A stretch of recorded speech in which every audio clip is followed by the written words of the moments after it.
मेरी wife hospital के bed पर लेटकर फेक डेथ का नाटक कर रही थी। मैं सीधा उस पर झपटा और उसे 2 जोरदार थप्पड़ मार दिए। फिर ऑर्गन डोनेशन डिपार्टमेंट को भी बुला लिया। सोचा कि एकदम दिल निकाल कर प्यार दिखाता हूँ। पिछले जन्म में मैं सिर्फ दुख में डूब गया था। मैंने वाइफ की बेस्ट फ्रेंड द्वारा दिया गया पानी पी लिया और फिर 3 दिन 2 रात तक बेहोश रहा। जब मैं फिर से जागा तब तक वाइफ की बॉडी जलाकर राख बनाई जा चुकी थी। मैं अभी दुख भी नहीं मना पाया था कि डेट कलेक्टर्स घर पर आ गए। तब मुझे पता लगा कि मरने से पहले वाइफ करोड़ों का कर्ज छोड़ गई थी। उन्होंने सिर्फ मेरी दोनों किडनी नहीं निकाली बल्कि मुझसे रोज 24 घंटे काम करवाया ताकि मैं उनका कर्ज चुका सकूं। सिर्फ 10 साल में मैं 80 साल के बूढ़े जैसा लगने लगा था। और तभी 10 साल पहले मर चुकी वाइफ अपने लवर को गले लगाकर लग्जरी कार में मेरे सामने से गुजरी। उसने हंसते हुए 100 यूएन मेरी तरफ फेंकर कहा कि ये मेरी मेहनत का इनाम है। मुझसे सांस तक नहीं ली गई और मैं वहीं मर गया। फिर जब मैंने आंखें खोली मैं उस दिन वापस लौट आया जब वाइफ को हार्ट अटैक आया था। सामने सफेद कपड़े से ढकी वाइफ को देखकर मैं मन ही मन हंसा। अगर तुम मरना चाहती हो तो मैं तुम्हारी इच्छा पूरी कर दूंगा। वाइफ की बेस्ट फ्रेंड वांग मनयून लगातार मुझे पानी पीने के लिए कह रही थी। मैं होश में आकर उसे देखने लगा। पिछले जन्म में मैं यही पानी पीकर बेहोश हुआ था। मुझे लगभग 100% यकीन था कि इस पानी में कुछ मिलाया गया है ताकि मैं लियू रुयान की फेक क्रिमेशन मिस कर दूं। मैंने ग्लास नीचे रख दिया और वांग मनयून की रोकने की परवाह किए बिना लियू रुयन के बेड तक गया। मैंने चादर हटाई। लियू रुयन का चेहरा लाल था और उसकी सांसें भी नॉर्मल लग रही थीं। पिछले जन्म में मैं इतना दुखी और बेवकूफ था कि मुझे ये सब दिखाई ही नहीं दिया। मैंने हाथ उठाया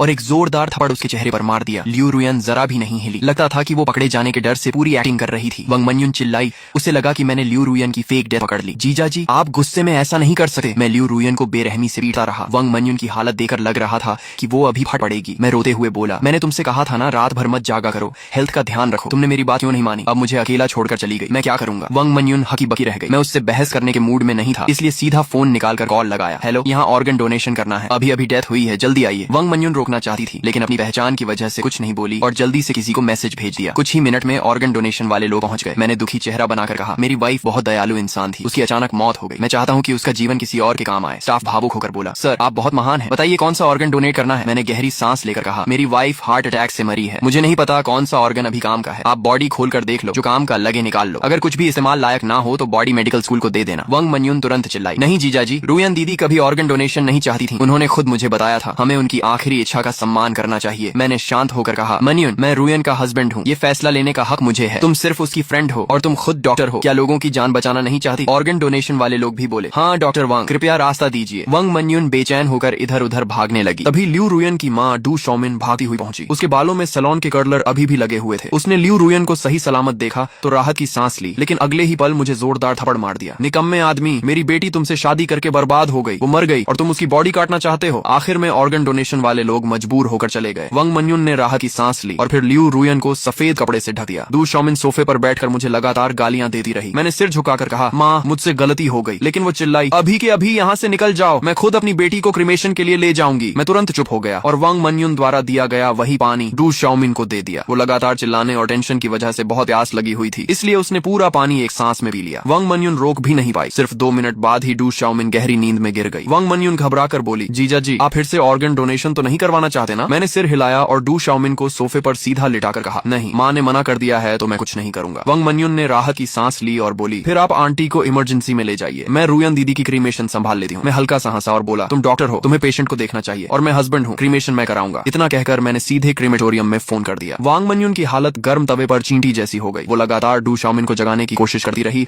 लेकिन वो बिल्कुल नहीं उठी। आखिर क्रीमेटोरियम वाले आए और लियू रुयान को स्ट्रेचर पर ले गए। तभी वांग मनयून आखिर टूट गई और मेरा हाथ पकड़कर बोली, जीजा जी, मुझे लगा अभी रुयान दीदी हिली थी, शायद उन्हें बचाया जा सकता है। मैंने डेथ सर्टिफिकेट उसके चेहरे पर फेंकते हुए कहा, अगर वो सच में जिंदा निकली तो हॉस्पिटल पर मर्डर का केस बनेगा और तुम भी बच नहीं पाओगी। वांग मनयून चुप हो गई। मैं हंसते हुए क्रीमेटोरियम की गाड़ी में बैठ गया। रास्ते में मैंने स्ट्रेचर पर पड़ी लियू रुयन को देखा और पाया कि उसकी उंगलियां हल्की हिल रही थी। शायद एनेस्थीसिया का असर खत्म हो रहा था और उसे एहसास हो चुका था कि सच में उसका क्रीमेशन होने वाला है। मैंने ड्राइवर से कहा, भैया जल्दी चलाओ, मेरी सास मेरी वाइफ की बॉडी छीनना चाहती है, लेकिन मैं चाहता हूँ कि वो पूरी बॉडी के साथ जाए। ड्राइवर ने एक्सेलरेटर पूरी ताकत से दबा दिया। रास्ते में मुझे पिछले जन्म की याद आने लगी। 10 साल बाद जब मैंने लियू रुयन को सड़क पर देखा था, वो पहले जैसी जवान और खूबसूरत दिख रही थी। मैं उसे पहचानने के लिए उसके सामने भागा था। उसने काफी देर बाद मुझे पहचान कर हंसते हुए कहा था, सिर्फ 10 साल में तुम मेरे दादा से भी बूढ़े लगने लगे। मैंने कांपती आवाज में पूछा था, तुम मरी नहीं थी? वो हंसकर बोली, मैंने तुमसे छुटकारा पाने के लिए फेक डेथ की थी। तब मुझे सब समझ आ गया था। अगर वो डिवोर्स लेती तो उसे अपनी आधी प्रॉपर्टी मुझे देनी पड़ती और चीटिंग का बदनाम टैग भी लगा, लेकिन फेक डेथ करके उसने सारा कर्ज मेरे सिर डाल दिया और खुद नई पहचान के साथ अपने लवर जी बोदा के साथ रहने लगी। फिर वो हंसते हुए बोली थी, असल में हॉस्पिटल में मैं तुम्हारी सारी बातें सुन सकती थी, तुम्हारे रोने की आवाज आज तक नहीं भूली। तुम आदमी होकर हंस जैसी आवाज में रो रहे थे, बहुत मजेदार था। उसकी हंसी सुनते सुनते मैं सीने को पकड़कर गिर पड़ा था। जी बोदा बोला, जान, ये आदमी कहीं स्कैम तो नहीं कर रहा? चलो यहाँ से। से और दोनों मुझे मरता छोड़कर चले गए थे। अब वर्तमान में मैं लियू रुयन के सीने पर झुककर उसकी हार्ट बीट सुनते हुए बोला, मुझे पता है तुम जिंदा हो, तुमने चीटिंग की, फेक डेथ की और मुझे कर्ज में डुबो दिया, लेकिन मैं तुमसे नफरत नहीं करता। तुम मरना चाहती हो ना, तो मैं तुम्हें जल्दी क्रीमेशन तक पहुंचा दूंगा। मुझे नहीं पता तुम्हें दर्द महसूस हो रहा है या नहीं, लेकिन मैं उम्मीद करता हूँ कि हो रहा हो, ताकि तुम जिंदा जलने का एहसास खुद कर सको। लियू रुयान की उंगलियां कांपने लगी और उसकी आंखों से आंसू बह निकले। मैंने उसके आंसू पोंछते हुए कहा, अभी मत रो, फर्नेस में जाने के बाद और समय मिलेगा। मेरा फोन लगातार बज रहा था, कभी वांग मान्युन का कॉल आता तो कभी दू शाओमिन का, लेकिन मैंने एक भी कॉल रिसीव नहीं किया। आखिर इस वक्त मैं सिर्फ अपनी वाइफ को खो चुका एक दुखी हस्बैंड था, और ऐसे इंसान का किसी का फोन ना उठाना बिल्कुल नॉर्मल लगा है। ड्राइवर की तेज रफ्तार की वजह से आधे घंटे का रास्ता सिर्फ 20 मिनट में खत्म हो गया, लेकिन वहां पहुंचने के बाद पता चला कि क्रीमेशन ग्राउंड में आज बहुत भीड़ है और लियू रुयान की बारी आने में कम से कम 1 घंटा लगेगा। मैं तुरंत वहां के इंचार्ज के पास गया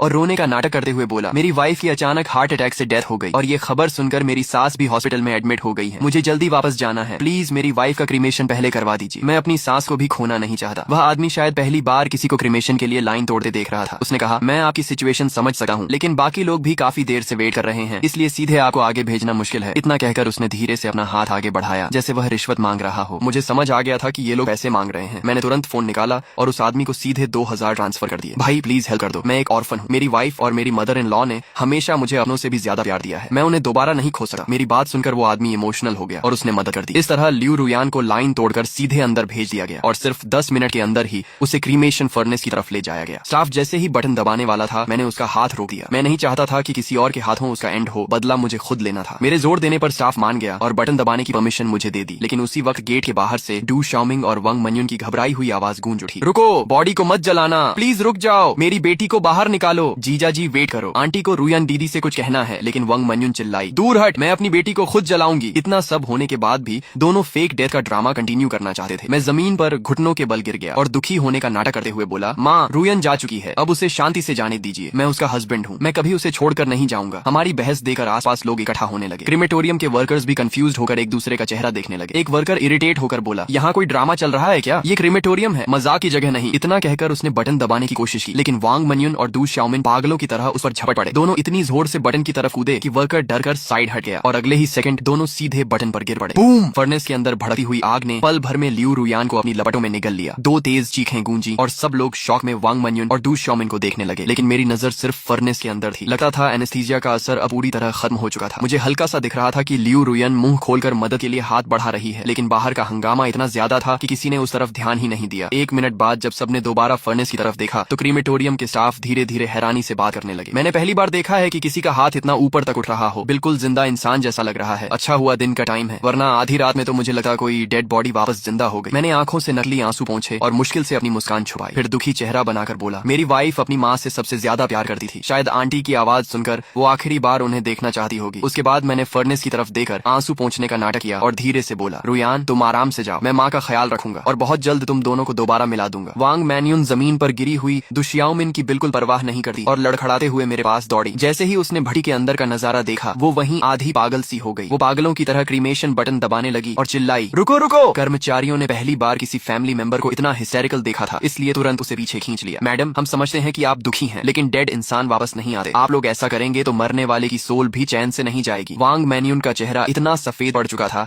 जैसे उसमें खून ही न बचा हो। वो धम्म से जमीन पर बैठ गई और सिर्फ मुझे रोकने की कोशिश करती रही। तभी डू शाओमिन हाथ पैर के बल रेंगती हुई मेरे पैरों तक आई, मेरी पैंट पकड़कर जोर जोर से चीखने लगी, तू कमीना है, तूने मेरी बेटी को मार डाला, मेरी बेटी की जान वापस कर। मैंने गहरी सांस ली और तुरंत डेथ सर्टिफिकेट निकालकर कहा, माँ, मुझे पता है आप दुख में हैं, लेकिन रुयान की मौत से मेरा कोई लेना देना नहीं है। उसे अचानक हार्ट अटैक आया था। अगर भरोसा नहीं है तो मान्युन से पूछ लीजिए। उसी ने खुद रुयान को बचाने की कोशिश की थी और उसी ने ये डेथ सर्टिफिकेट मुझे दिया था। इतना कहकर मैंने सिर घुमाकर वांग मान्युन की तरफ देखा और बड़ी मुश्किल से अपनी मुस्कान दबाई। सही कह रहा हूँ ना मान्युन? वांग मान्युन के पास बोलने के लिए कुछ नहीं बचा था। अगर वो कहती कि इंसान मरा नहीं था तो फिर डेथ सर्टिफिकेट कैसे बना, और अगर कहती कि इंसान मर चुका था तो डू शाओमिन कभी यकीन नहीं करती। लेकिन मेरी बात सुनते ही डू शाओमिन को भी सब समझ आ गया। वो पागलों की तरह चिल्लाई, तू ही है, तूने मेरी बेटी को मार डाला, मेरी बेटी जिंदा थी, फिर डेथ सर्टिफिकेट क्यों बनाया? अब मेरी बेटी को जिंदा जलाकर राख कर दिया गया, इसकी पूरी जिम्मेदारी तेरी है। उसकी ये बात सुनकर वहाँ मौजूद हर इंसान शॉक में जम गया। कर्मचारियों के चेहरे तक सफेद पड़ गए। हे भगवान, ये तो मर्डर है। इतना सुनते ही डू शाओमिन की आंखें पलट गईं और वो सीधे बेहोश होकर गिर पड़ी। मैंने तुरंत मौका देकर वांग मान्युन के चेहरे पर जोरदार थप्पड़ मारा और गुस्से में चिल्लाया, मान्युन, तुम डॉक्टर होकर ऐसा मजाक करती हो? दिमाग खराब हो गया है क्या? मेरी पत्नी मर चुकी है तो मर चुकी है, तुम ऐसी उल्टी सीधी बातें क्यों कर रही हो? वांग मान्युन मेरा थप्पड़ खाकर पूरी तरह सुन्न रह गई। आसपास के कर्मचारियों को भी लगने लगा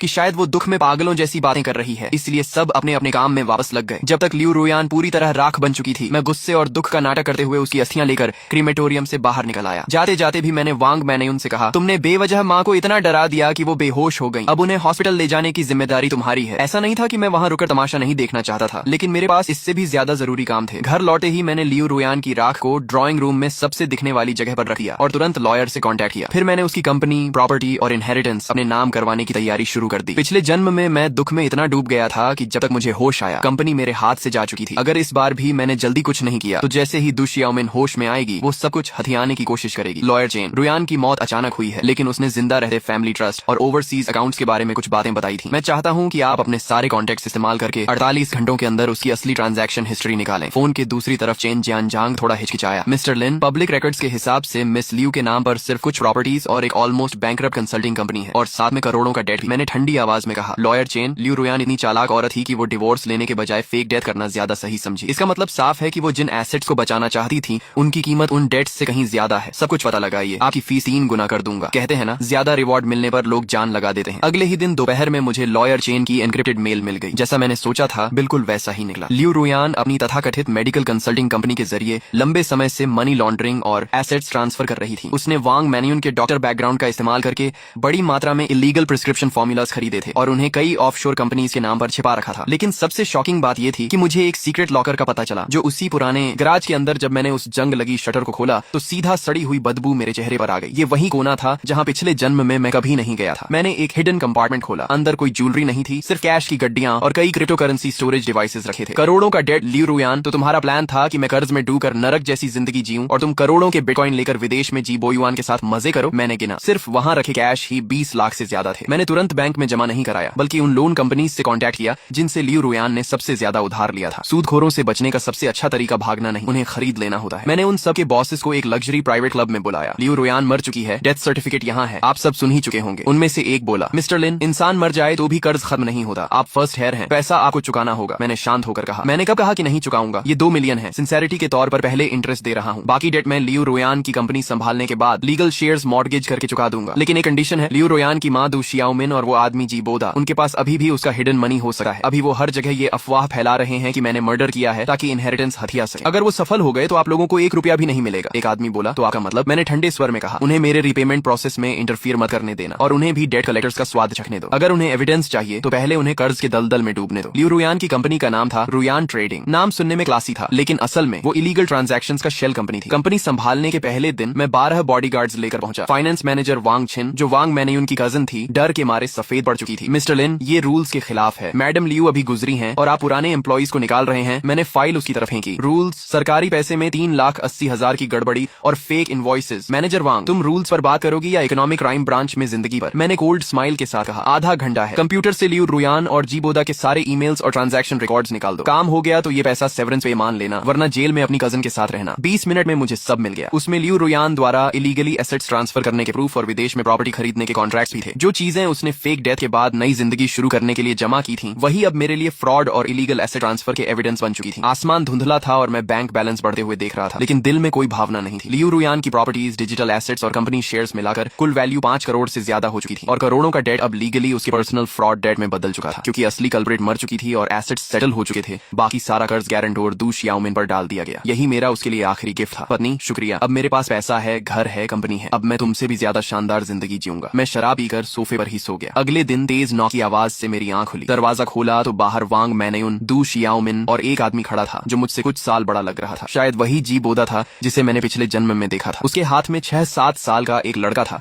जिसकी शक्ल लियू रुयान से मिलती थी। तो ये उनका इलेजिटिमेट सन था। इसी वजह से शादी के बाद वो कभी बचा नहीं चाहती थी। तीनों की आंखों के नीचे काले घेरे थे और पीछे कुछ पुलिस ऑफिसर्स खड़े थे। दु शियाओमिन चिल्लाई, ऑफिसर, यही आदमी है जिसने मेरी बेटी को जिंदा जला दिया। इसे पकड़ो और इसे भी फर्नेस में झोंक दो। मुझे पहले से अंदाजा था कि ये ड्रामा होगा, बस इतना जल्दी होगा ये नहीं सोचा था। मैंने हेल्पलेस बनते हुए लंबी सांस ली और डेथ सर्टिफिकेट निकालकर बोला, ऑफिसर, ये मेरी पत्नी का डेथ सर्टिफिकेट है। मेरी सास उसकी मौत सह नहीं पा रही है, शायद मेंटली अनस्टेबल हो गई है। फिर मैंने दुखी चेहरा बनाकर कहा, मेरी और मेरी पत्नी की शादी को 3 साल हुए थे। हम एक दूसरे से बहुत प्यार करते थे। मैं नहीं चाहता था कि उसकी बॉडी सड़ जाए, इसलिए मैंने तुरंत क्रीमेशन करा दिया। क्या इसमें मेरी गलती है? दु शियाओमिन गुस्से से कांपते हुए बोली, बकवास, मेरी बेटी तुम जैसे निकम्मे आदमी से नफरत करती थी। अगर उस समय बोदा डिवोर्स ले सका तो रुयान तुमसे कभी शादी नहीं करती। तुमने जानबूझकर जल्दी क्रीमेशन करवाई ताकि उसकी कंपनी और इनहेरिटेंस हथिया सको। मैंने कंपनी वालों से कंफर्म किया है। मैंने आंखें आंखें लाल करते हुए कहा, माँ आप मुझे गाली दे सकती हैं, लेकिन हमारा प्यार सच था। अगर प्यार नहीं होता तो वो मुझे फर्स्ट हेयर क्यों बना दी? और आप लोग कह रहे हैं कि वो जिंदा थी, तो क्या इतना बड़ा हॉस्पिटल ये नहीं पहचान सका कि कोई इंसान जिंदा है या मर चुका? मैन्यून ने खुद मुझे बताया था कि रुयान ब्रेन डेड थी और उसका दिल भी रुक चुका था। कौन जिंदा इंसान ऐसा होता है? दू शियाओमिन तुरंत वांग मैन्यून की तरफ देखने लगी, लेकिन वांग मैन्यून सिर्फ सिर झुकाकर खड़ी रही। अगर वो अब मान लेती कि डेथ सर्टिफिकेट फेक था तो सीधा क्रिमिनल केस बन जाता, इसलिए उसने चुप रहना ही बेहतर समझा और माहौल पूरी तरह डेडलॉक में बदल गया। शिबोदा ने धीरे से डू शियाओमिन का स्लीव पकड़ लिया। डू शियाओमिन चुप हो गई और गहरी सांस लेकर बोली, रुयन सच में मरी नहीं है, मैं रुयन का बॉयफ्रेंड हूँ। सालों पहले मिसअंडरस्टैंडिंग की वजह से हमारा ब्रेकअप हो गया था, फिर गुस्से में उसने तुमसे शादी कर ली। इस साल मेरा डिवोर्स हो गया तो मैं अपने बच्चे के साथ रुयन को ढूंढने आया। रुयन भी जानती थी कि वो आज भी मुझसे प्यार करती है, इसलिए वो फेक डेथ करके तुम्हें छोड़ना चाहती थी, लेकिन हमने कभी नहीं सोचा था कि तुम सच में उसका क्रीमेशन कर दोगे। लेकिन तुम रुयन को गलत मत समझना, उसने ये सब सिर्फ तुम्हें हर्ट न करने के लिए किया था। वो बहुत काइंड वुमन थी। अब रुयन नहीं रही तो हम बस चाहते हैं कि तुम इस बच्चे को एक्सेप्ट कर लो ताकि इसे इसका लीगल इनहेरिटेंस मिल सके। मैंने पानी का एक SIP लिया और फिर डू शियाओमिन की टोन कॉपी करते हुए कहा, तुम बकवास कर रही हो माँ। मुझे पता है तुम्हारी और रुयन की रिलेशनशिप कभी अच्छी नहीं थी। मरने से पहले रुयन ने अपनी विल में तुम्हारे लिए एक पैसा तक नहीं छोड़ा, इसलिए अब तुम पता नहीं कहां से एक बच्चा लेकर आई हो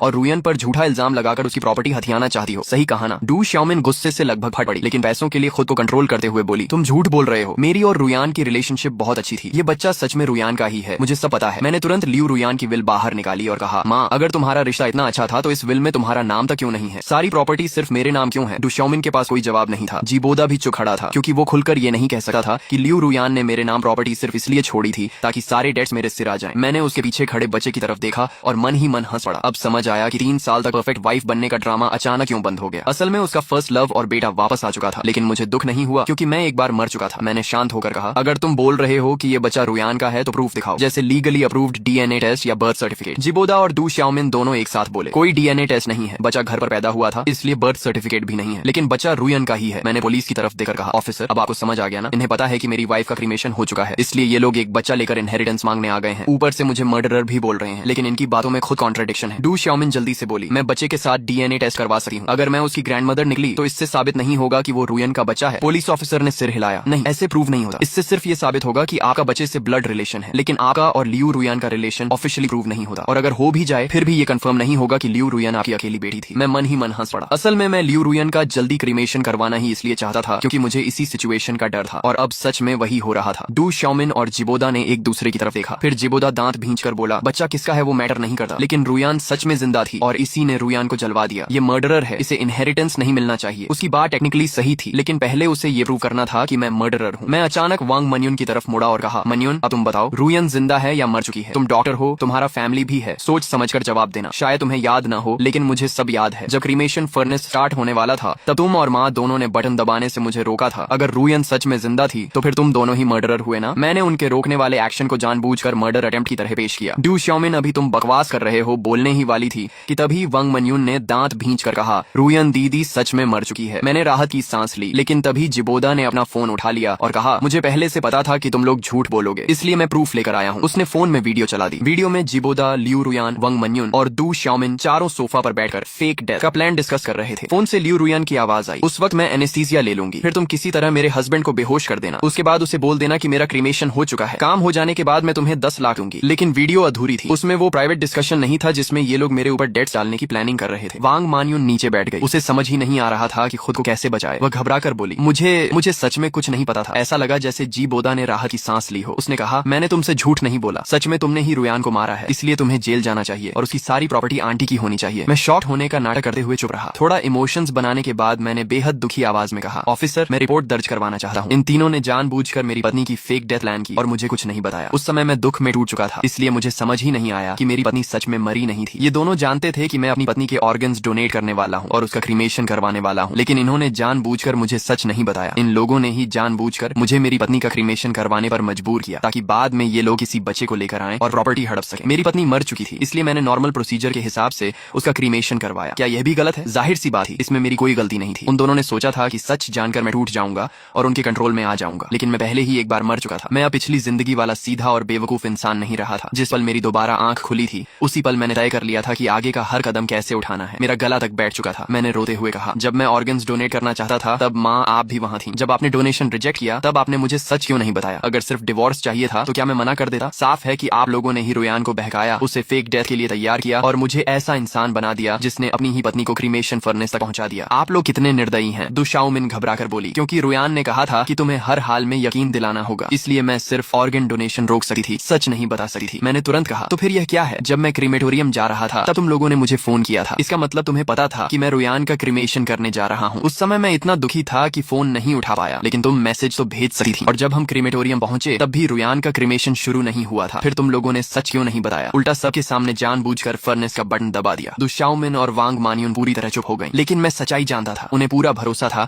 कि सब कुछ समय पर हो जाएगा। बस अगर क्रीमेटोरियम में थोड़ी देर के लिए मुझे दूर कर दें तो उनका प्लान सफल हो जाएगा। आखिर रिस्क लेकर ही तो लोग अमीर बनते हैं। आखिरकार यह पूरा ड्रामा बिना किसी नतीजे के खत्म हुआ। हर कोई अपनी अपनी बात को सही साबित कर रहा था, इसलिए पुलिस हम सबको स्टेशन ले गई और इन्वेस्टिगेशन पूरी होने तक टेम्पररी कस्टडी में रखा। कुछ दिनों की जांच के बाद पुलिस को पता चला कि मैं सच में एक बेहद सीधा साधा हस्बैंड था, जिसे अपनी पत्नी के अफेयर के बारे में कुछ भी नहीं पता था। मैं कभी लियू रुयान के बिजनेस ट्रिप्स या पार्टीज के बारे में सवाल नहीं करता था, कभी उसका फोन चेक नहीं करता था। पुलिस ने मेरे नेबर्स, दोस्तों और कॉलीग्स से पूछताछ की, घर के सीसीटीवी फुटेज भी देखे और कंफर्म किया कि हम दोनों एक परफेक्ट कपल की तरह रहते थे। हमारे बीच कभी लड़ाई तक नहीं हुई थी। पुलिस को तो ये पता नहीं हो सकता था कि मैं रीबर्थ लेकर आया हूँ। मौजूदा सबूतों के हिसाब से ऐसा हस्बैंड अपनी पत्नी को अचानक क्यों मारेगा? दूसरी तरफ दु शाओमिन, वांग मानियुन और जी बोदा की बातों में ढेर सारे लूप होल्स थे। उनके पास कई मौके थे मुझे यह बताने के कि लियू रुयान जिंदा है, लेकिन उन्होंने जानबूझकर तब तक इंतजार किया जब तक उसका क्रीमेशन नहीं हो गया। खासकर वांग मानियुन और दु शाओमिन ने अपनी आंखों से लियू रुयान को फर्नेस में जाते देखा, फिर भी सच नहीं बताया और खुद बटन तक दबा दिया। भले ही वे कह रहे थे कि यह एक्सीडेंट था, लेकिन कौन यकीन करता? ऊपर से शुरुआत से ही फेक डेथ प्लान बेहद खतरनाक और सस्पिशियस थी। आखिर इन्वेस्टिगेशन का रिजल्ट यह निकला कि मैं सिर्फ एक बेगुनाह और दुखी हस्बैंड था जिसने अपनी पत्नी खो दी, जबकि बाकी तीनों पर मर्डर कॉन्स्पिरेसी का केस बन गया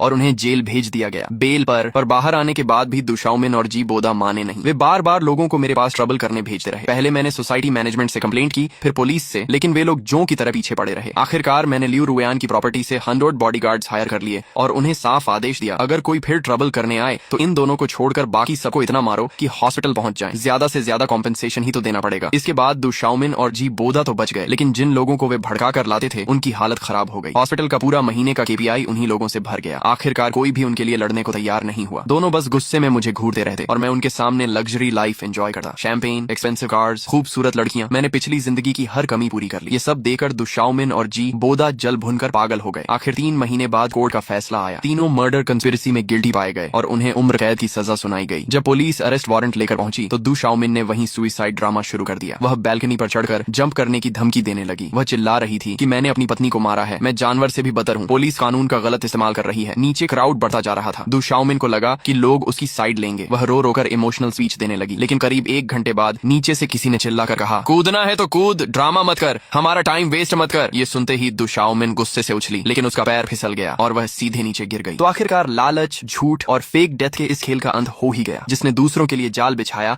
आखिर में वही अपने ही जाल में फंस गया। लेकिन दोस्तों, अगर आपको ये स्टोरी इंटरेस्टिंग लगी हो तो वीडियो को लाइक और चैनल को सब्सक्राइब जरूर करना। और अब अगली वीडियो किस स्टोरी पर चाहिए ये आप लोग हमारे चैनल की कम्युनिटी पोस्ट में जाकर वोट करके डिसाइड कर सकते हो। साथ ही हमारा टेलीग्राम चैनल भी ज्वाइन कर लो, वहां आपको अपकमिंग वीडियोस, अपडेट्स और एक्सक्लूसिव कंटेंट सबसे पहले मिलेगा।